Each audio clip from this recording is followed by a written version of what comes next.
کہاں یہ بجھا سکتے ہیں؟ یہ تو اپنے اپنے تخت کو بچائے بیٹھے ہیں.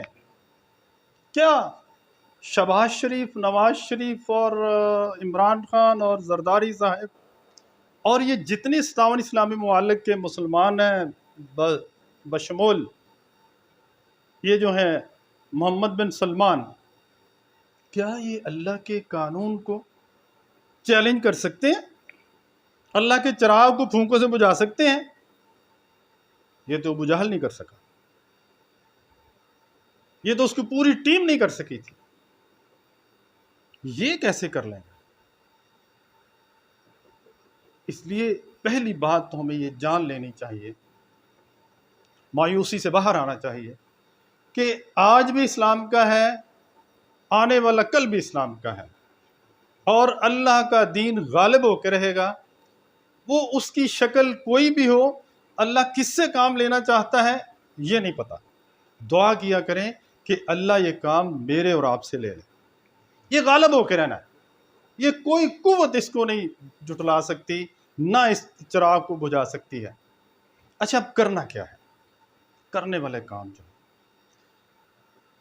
دیکھیے، میں یہ گزارش کروں، ہم پاکستانی ہیں، مسلمان بھی ہیں، سارے عالم اسلام کو بھی جانتے ہیں، اور اس توقع پہ ہیں کہ شاید کہیں سے کوئی مسلمانوں کے لیے کوئی فلاح کی صورت نظر آ جائے. یہ کہیں سے نہیں آنی، آپ سے ہی اٹھنی، آپ لوگوں سے نکل. آج ایک ارادہ کیجئے، جتنا بھی یہ مایوسی کا دور ہے اس کو ہم نے مٹانا ہے. دیکھیے ایک تمثیل کے ساتھ، جس طرح اللہ تعالیٰ نے یہ کہا ہے نا کہ اللہ کے نور کو یہ اپنی پھونکوں سے بجھانا چاہتے ہیں، یہ اسی طرح کی تمثیل ایک عرض کرتا ہوں کہ جتنی مایوسی کے یہ گھٹا ٹوپ اندھیرے ہیں، لوگ مایوس نظر آتے ہیں کہ نہ جانے کیا ہوگا. اس گھٹا ٹوپ اندھیرے میں آپ ایک ننھا سا چراغ جلائیے، لوگوں کو امید دلائیے اس قرآن کے ذریعے. اور یہ سب سے مضبوط دلیل ہے، مضبوط ایک امید ہے، قرآن کی امید. لوگوں کو امید دلائیے، اور جو بھی آپ ننھا سا چراغ جلائیں گے اس کی لو بڑی دور تک جائے گی، بہت دور تک. اس بات کو پلے باندھ لیجیے. یہ اس گھر میں اللہ لا تعداد برکتیں اور رحمتیں نازل کرے. یہ جو آپ نے چراغ جلایا ہے اس کو قائم رکھیں، یہ اس کی لو بڑی دور تک جائے گی. یہ نہ دیکھیں کہ یہ مقام چھوٹا ہے، افراد کم ہے، نہیں، یہ دیکھیں کہ جذبہ کیا ہے، جذبہ کیا ہے، اور اس جذبے کے اندر پیغام کیا ہے. جو چراغ جلاتا ہے وہ لوگوں کو راستہ دکھانا چاہتا ہے، لوگوں کی امیدوں کا مرکز بنتا ہے. ہم نے لوگوں کی امیدوں کا مرکز بننا ہے اور قرآن کو لے کے اٹھنا ہے. اب ذرا آجائیے سیرت محمد رسول اللہ صلی اللہ علیہ وسلم پر. اس وقت بھی مشرکین مکہ کو خوف جو دل میں تھا وہ یہی تھا.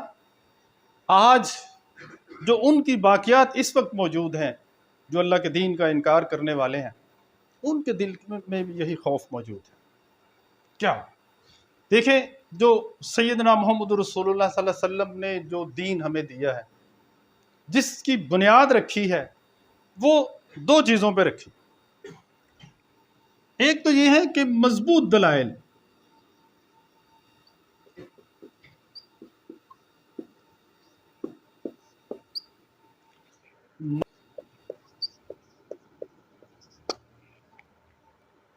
اسی سے وہ لوگ ڈرتے تھے اور آج بھی دنیا اسی سے ڈرتی ہے. اب مضبوط دلائل اور کام کیا ہے سیرت سازی کا. رسول اللہ صلی اللہ علیہ وسلم نے کشور کشائی کو پسند نہیں کیا. اگر کسی زمین پر حکومت کرنا چاہتے تو وہ تو مشرکین مکہ کہتے تھے کہ دارالندوہ جو پارلیمنٹ ہے مکہ کی، اس کا صدر آپ کو بنا دیتے ہیں. آقا نے فرمایا نہیں، مجھے نہیں چاہیے. اور پھر رسول اللہ صلی اللہ علیہ وسلم جو پیغام لے کے آئے وہ مال و دولت کے لیے نہیں آئے تھے. اس کے لیے تو مشرکین مکہ کہتے تھے کہ دنیا جہان کی دولت آپ کے قدموں میں ڈھیر کر دیتے ہیں، لیکن ہمارے اس سسٹم کو نہ چھیڑیں. فرمایا نہیں، یہ بھی نہیں چاہیے. ہم تو سیرت سازی کے لیے آئے ہیں، سیرت بنانے کے لیے آئے ہیں، یہ کام ہم نے کرنا ہے۔ تم بھی باطل کو چھوڑ کر حق کی طرف آ جاؤ، اور مضبوط دلائل، دیکھیے ایسے دلائل دیے ہیں کہ مشرکین مکہ کے پاس اس کا کوئی توڑ موجود نہیں۔ آپ جانتے ہیں، یہ تو بچے بھی جانتے ہیں یہ بات، ایک دلیل میں دینے لگا ہوں۔ 40 سال نبوت سے پہلے مکہ میں گزارے ہیں سیدنا محمد رسول اللہ صلی اللہ علیہ وسلم، اور ان 40 سالوں میں ایک ٹھوس اور مضبوط دلیل لوگوں کو دی ہے، پتہ ہے؟ اور وہ کیا تھی؟ سچائی پلس دیانتداری۔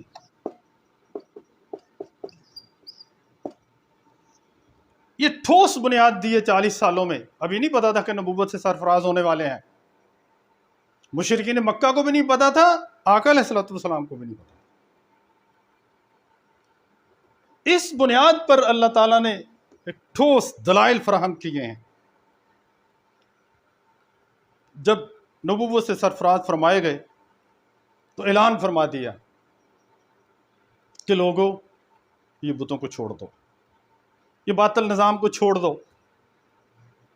اپنی بچیوں کو زندہ دفن نہ کرو، چلتے ہوئے قافلے کو نہ لوٹ لو، آپس میں نہ لڑو، کہیں پانی پینے پلانے پہ جھگڑا اور کہیں گھوڑا آگے دوڑانے پہ جھگڑا، یوں ہی ہوتی رہتی تکرار ان میں، یوں ہی چلتی رہتی تھی تلوار ان میں۔ اور اس کا توڑ لے کے آئے کہ اس کو ختم کر دو، سب سے پہلے اپنے اندر سچائی پیدا کرو، دیانتداری پیدا کرو۔ یہ اتنے مضبوط دلائل تھے کہ جب آقا نے نبوت کا اعلان فرمایا تو سارے مشرکین مکہ چیخ میں گویاں کرتے تھے، یار بندہ تو سچا ہے، ہیں تو دیانتدار، ہم تو خود انہیں صادق اور امین کہتے ہیں، لیکن ہمارے سسٹم پر چوٹ پڑ رہی ہے اس لیے یہ وارے میں نہیں ہے۔ لیکن ادھر دلائل مضبوط تھے، سچائی کے سامنے کون ٹھہر سکتا ہے؟ اس لیے تو میں نے کہا کہ اللہ کے اس نور کو یہ پھونکوں سے نہیں بجھا سکیں گے۔ جو اللہ کا نظام ہے اس کی بنیاد اس سچائی اور دیانتداری ہے، اس کو کوئی زوال نہیں دے سکتا۔ اب ذرا دیکھیے کہ اتنا مضبوط یہ جو دلائل ہے یہ کہاں تک ساتھ چلا ہے۔ 6 ابی طالب میں بند کر دیا، 3 سال کے لیے مقید ہو گئے، یہاں تک کہ اپنی جیب سے پیسے خرچ کر کے بھی سودا نہیں خرید سکتے، پتے درختوں کے توڑ توڑ کر ان سے پیٹ بھرا ہے، لکڑی کو بھگو کے چوس چوس کر وقت گزارا ہے۔ اور پتہ ہے آپ کو اس وقت بھی ان سب کی امانتیں رسول اللہ صلی اللہ علیہ وسلم کے پاس تھی۔ سچائی اور دیانتداری کی دلیل اتنی مضبوط ہے، اتنی مضبوط ہے۔ اور زیادہ ڈیٹیل میں نہیں جاتا، آگے ذرا آئیے۔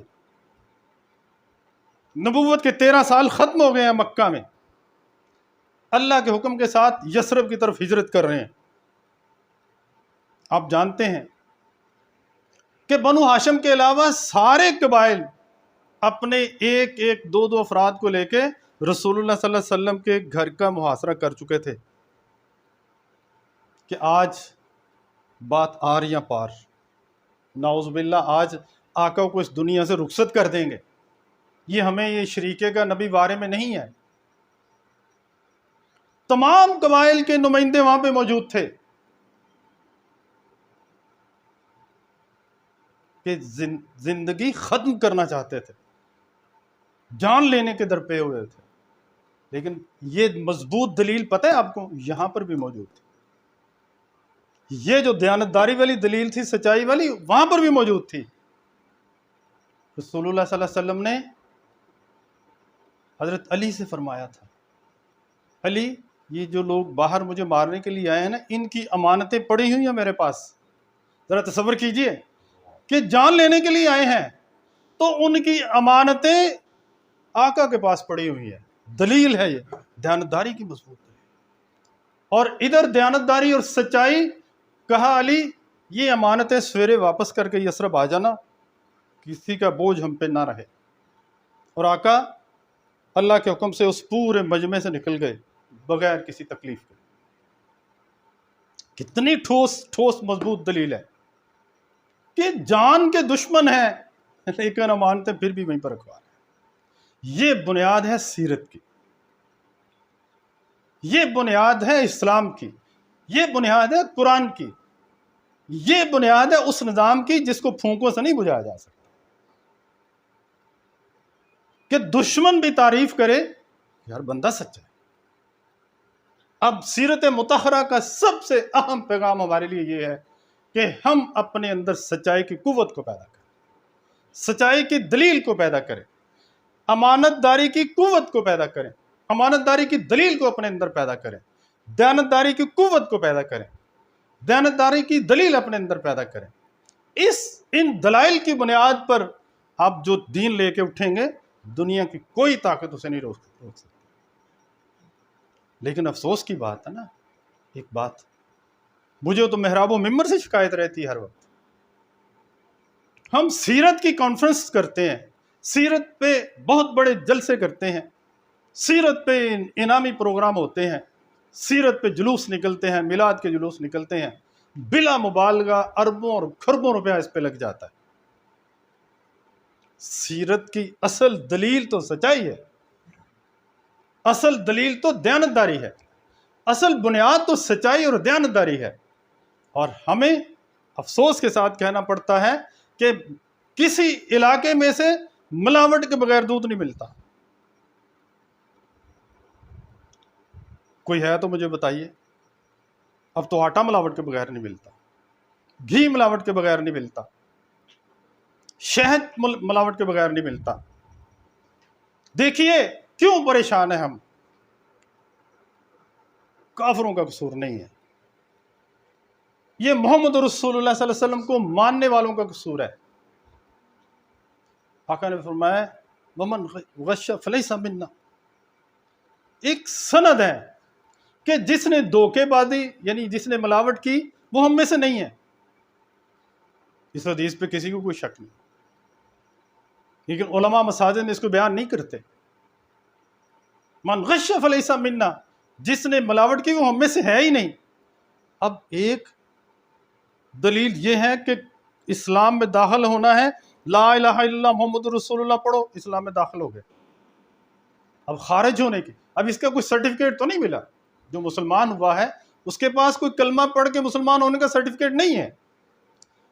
جس نبی کا کلمہ پڑھ کے مسلمان ہوا ہے انہوں نے کہہ دیا کہ اگر تو نے دھوکے بازی کی چیز میں ملاوٹ کی تو ہماری ٹیم سے نکل جائے گا. اس کے لیے بھی کسی سرٹیفکیٹ کی ضرورت نہیں، اعلان ہو گیا ہوگا. اب ہم ذرا دیکھیے جتنے دھوکے باز ہیں، ملاوٹ کرنے والے ہیں، وہ تو امت کا حصہ نہیں رہے جب تک وہ توبہ کر کے پھر اس میں داخل نہیں ہوتے. سیرت کے جلسے ہم کریں اور میلاد کے پروگرام کریں اور اپنے آپ کو اس بات کے پہ سب سے نمایاں کریں کہ مجھے سب سے زیادہ عشق ہے رسول اللہ صلی اللہ علیہ وسلم سے، تو یہ چیز مجھ میں ہوئی نا.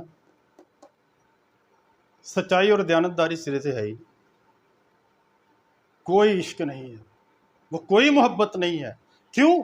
بنیاد غلط ہے، بنیاد درست نہیں ہے. اس لیے سب سے پہلے سیرت کا پیغام یہ ہے کہ ہم اپنے اندر سچائی اور دیانتداری کی قوت کو پیدا کریں، اور اسی سچائی اور دیانتداری کی قوت کی بنیاد پر اپنی سیرت کو سنواریں، اور یہی پیغام جو ہے دوسرے لوگوں کو دیں. پھر ہمیں آقا سے محبت بھی ہے، پیار بھی ہے، عشق بھی ہے، اور پھر یہ چیز رنگ بھی لائے گی. اگر یہ چیز خارج آپ کر دیتے ہیں کوئی چیز باقی. دوسری چیز،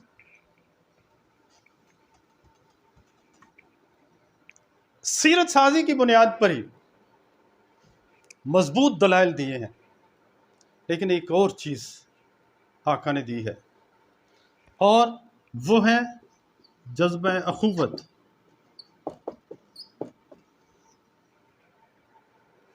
اخوت کا جذبہ دیا اور پھر اس کو عملی صورت میں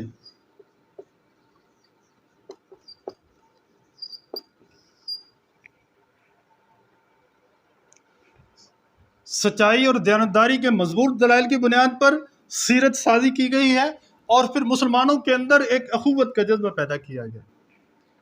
اور پھر آقا نے فرمایا المسلم من سلم المسلمون من لسانہ و یدہ، کہ مسلمان تو وہ ہے کہ جس کی زبان اور جس کے ہاتھ سے دوسرے مسلمان محفوظ رہیں. اخوت کا جذبہ کہ یہ ایک آپس میں رہنے کا معاشرتی سسٹم بتا دیا کہ پہلا کام یہ ہے کہ دوسرے مسلمان کی عزت، آبرو، مال، جان سب حرام ہے، اور آپس میں بھائی بھائی بن کے رہو.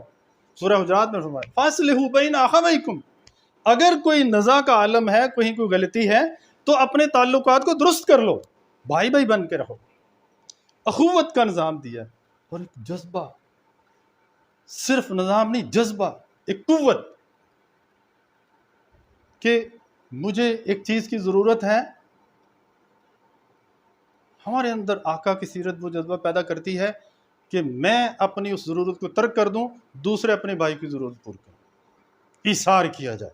سردی ہے، میرے پاس کمبل ہے، مجھے بھی سردی لگ رہی ہے، ایک دوسرا بھائی آیا ہے اسے بھی سردی لگ رہی ہے، ایثار یہ ہے کہ میں کمبل اتار کے اس کو دے دوں. یہ جذبہ اخوت ہے مسلمانوں کے اندر، یہ جذبہ ہے. اور پھر اس کی عملی صورت یہ ہے کہ معاشرے کے اندر ہم بالکل اس طرح سے رہیں کہ جس طرح آقا نے مثال دی ہے کہ جس طرح یہ اینٹ ایک اینٹ کو دوسری اینٹ کو مضبوط کر کے دیوار بنتی ہے، اس طرح مومن جو آپس میں مضبوط ہو جائیں اور یہ بھائی چارے کی اور جذبہ اخوت کی جو دیوار ہے وہ مضبوط ہو جائے. یہ لوگ بجھا نہیں سکتے اللہ کا جو چراغ ہے. اب ذرا آئیے هو الذی ارسل رسولہ بالہدی ودین الحق لیظہرہ علی الدین کلہ. اب یہ چیزیں جب پیدا ہوں گی پھر اللہ فرماتے ہیں کہ ہم نے جو پیغمبر کو بھیجا ہے دین حق دے کر،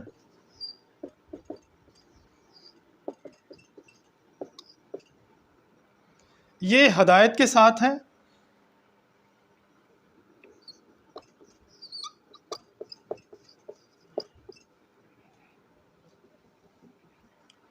اب تھوڑا صرف میں 2-3 منٹ میں دین حق اور ہدایت کو تھوڑا سا ایکسپلین کروں گا اور پھر ہم ختم کر دیں گے پروگرام کو، ٹائم ختم ہو رہا ہے. یہ حق جو ہوتا ہے نا، دین حق، حق ہوتا ہے حقیقت سے. دین جو ہے یہ نظام زندگی،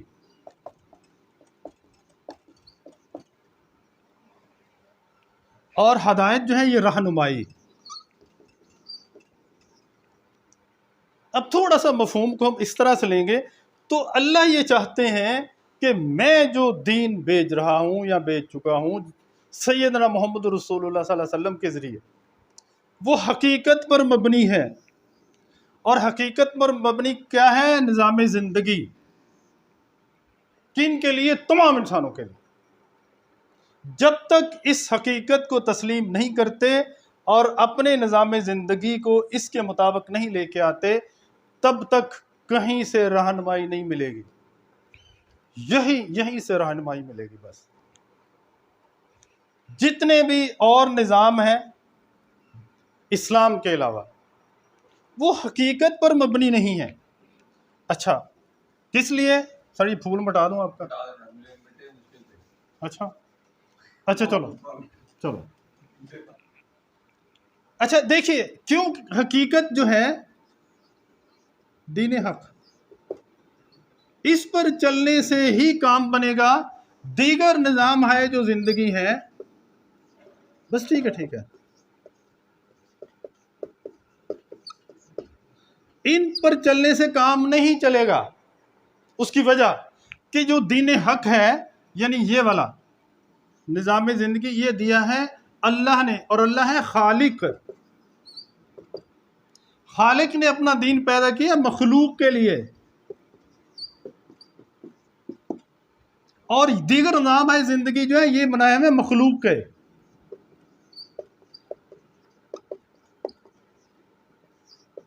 مخلوق کے لیے بناتی ہے، مخلوق کے لیے نظام بنائے تو وہ کامیاب نہیں ہوتا. بلکہ کبھی بھی نہیں ہوتا. کیوں؟ کہ وہ تو خود مخلوق ہے. خالق کا نظام جو مخلوق کے لیے بنایا جاتا ہے یہی کامیاب رہتا ہے. اور اگلی بات یہ ہے کہ یہ جو دین ہے یہ آیا ہی اس لیے ہے کہ دیگر ادیان پر غالب آ جائے. هو الذی ارسل رسولہ بالہدی رہنمائی ودین الحق لیظہرہ علی الدین کلہ. دنیا کے جتنے بھی نظام ہیں ان پر یہ غالب آ جائے، ان کو ختم کر کے ان کی جگہ خالق کا نظام آئے، مخلوق کے سارے نظام ختم ہو جائے. حضرات محترم، جب تک ہم اس چیز کو نہیں سمجھتے، اس دور میں بھی خالق کے نظام کو لے کے نہیں آتے مخلوق کے اوپر، تب تک ہماری کامیابی نہیں ہوگی. اور خالق کا نظام ہے سود سے پاک معیشت. خالق کا نظام ہے اسلامی انصاف پر مبنی تعزیرات کا نظام. اسلام اللہ کے دین کا جو دین حق کا نظام ہے، خلافت کا نظام. اور ہم اگر ان سب کو چھوڑ کر یہ کہیں گے کہ سود کے بغیر معیشت نہیں چلتی، اور یہ اگر کہیں گے کہ عدالت کا نظام برطانوی نظام کے بغیر نہیں چلتا، تو وہ سارے کے سارے مخلوق کے بنائے ہوئے نظام ہیں، خالق کے نہیں.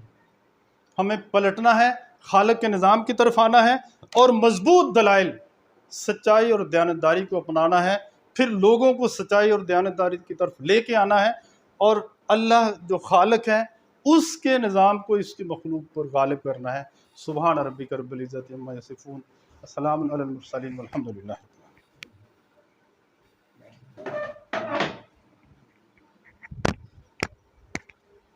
کوئی سوال ہے؟ سوال ہے